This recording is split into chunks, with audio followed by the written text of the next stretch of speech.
Hari ni berada dekat Rumah Hijau Homestay, Bangi Kajang. Dekat sini apa yang best dia?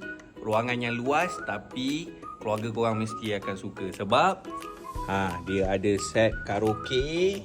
Lepas tu dia ada nak main PS. Semua ada, TV besar dan ruang yang sangat luas macam ni. Okay, ruang makan, boleh lepak, luas. Lepas tu dia punya dapur dia memang steady, nampak?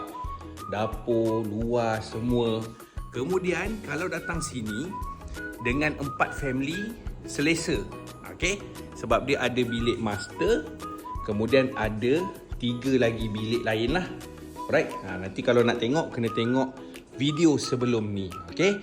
So, siapa yang nak mencari tempat untuk family gathering, nak buat, apa orang kata, majlis pernikahan ke, nak buat majlis pertunangan ke, sangat luas. Tengok parking dia. Tengok parking, tempat pun luas, nak buat gathering ke apa boleh. So, inilah dia. Aku berada dekat Rumah Hijau Homestay, Bangi Kajang. Memang best. Kalau korang tengok location dia, banyak dekat dengan kedai-kedai. Dan kenapa dia dipanggil Rumah Hijau? Tengok, Rumah Hijau bukan tu saja, suasana dia. Okay, follow Boss Tom. Mantap.